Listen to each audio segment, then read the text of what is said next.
Hello students, इस video में हम देखने वाले हैं बीएससी सेकेंड ईयर केमिस्ट्री के पेपर नंबर 2 इनऑर्गेनिक केमिस्ट्री यानी अकार्बनिक रसायन की जो हमारी सीरीज चल रही है उसमें यूनिट नंबर 3 के मोस्ट एमपी क्वेश्चन हमने आप लोगों के लिए यूनिट नंबर 1 और यूनिट नंबर 2 के मोस्ट एमपी क्वेश्चन हिंदी और इंग्लिश दोनों में अपलोड कर दिए हैं।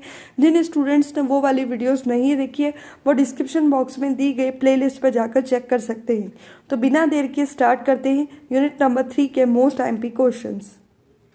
यूनिट नंबर 3 का मोस्ट एमपी क्वेश्चन फर्स्ट वाला है, वर्नर का उप सह संयोजकता सिद्धांत क्या है स्पष्ट कीजिए और इसका महत्व लिखिए।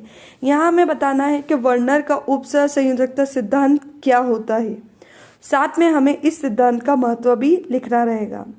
आगे बढ़ते हैं, अगला क्वेश्चन है साधारण लवण, दृक लवण एवं संकुल यौगिकों को परिभाषित करो। यहाँ हमें बताना साधारण लवण क्या होता है, दृक लवण क्या होता है और संकुल यौगिक, इन तीनों की परिभाषा हमें लिखनी रहेगी। उसके बाद आगे बढ़ते हैं, निम्न को समझाइए। संकुल या जटिल आयन, संलग्नी या लिगेंड, कीलेट और उप सह संयोजन संख्या। तो इन चार में से कोई से भी टॉपिक आपको डेफिनेशन के फॉर्म में एग्जाम में आ सकते हैं। इन टॉपिक को आप अच्छे से तैयार कर लेना, जिसमें आपका पहला है संकुल, दूसरा है आपका लिगेंड, तीसरा है आपका कीलेट और चौथा है आपका उप सह संयोजन संख्या।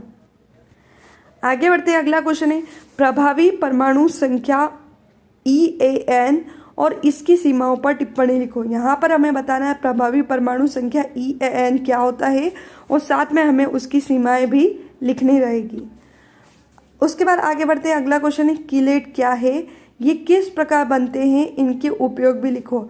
यहाँ पर हमें लिखना है कीलेट क्या होता है, उसके बाद ये किस प्रकार बनाए जाते हैं ये लिखना रहेगा और साथ में हमें उसके उपयोग भी लिखने रहेंगे। कीलेट वाला टॉपिक हमें अच्छे से तैयार कर लेना है।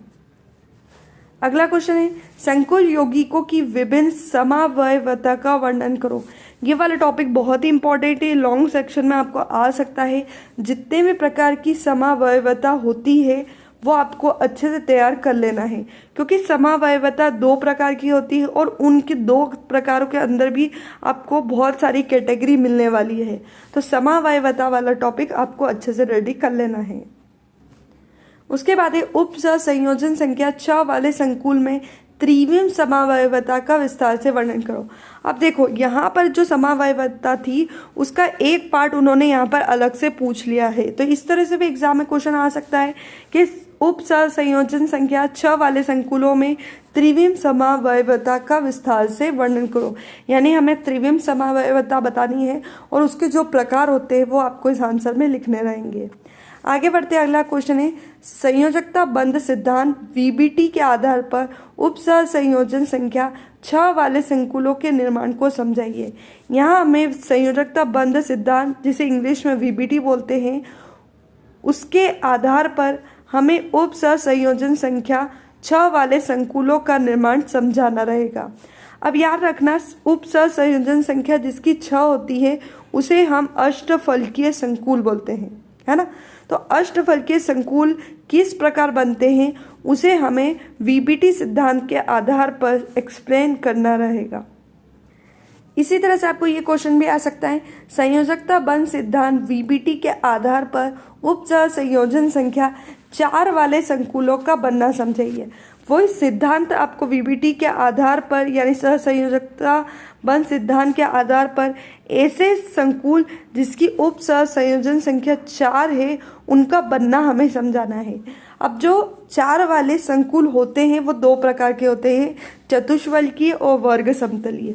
तो 4 वाले के लिए अगर लॉन्ग सेक्शन में क्वेश्चन आता है तो आपको दोनों समझाने, चतुष्फलकीय और वर्ग समतलीय, और पर्टिकुलर एक हेडिंग आती है तो आपको केवल वही वाला टॉपिक एग्जाम में लिखना रहेगा। तो ये होते उप संयोजन संख्या 4 वाले संकुलों की दो टाइप, चतुष्फलकीय और वर्ग समतलीय। तो आई होप आपको यूनिट नंबर 3 के मोस्ट एमपी क्वेश्चंस क्लियर हो गए होंगे। अगर आपको वीडियो पसंद आई हो तो लाइक करें, सब्सक्राइब करें, शेयर करें, ताकि आने वाली यूनिट नंबर 4 के मोस्ट एमपी क्वेश्चंस की वीडियो आपको समय पर मिल सके। Thank you.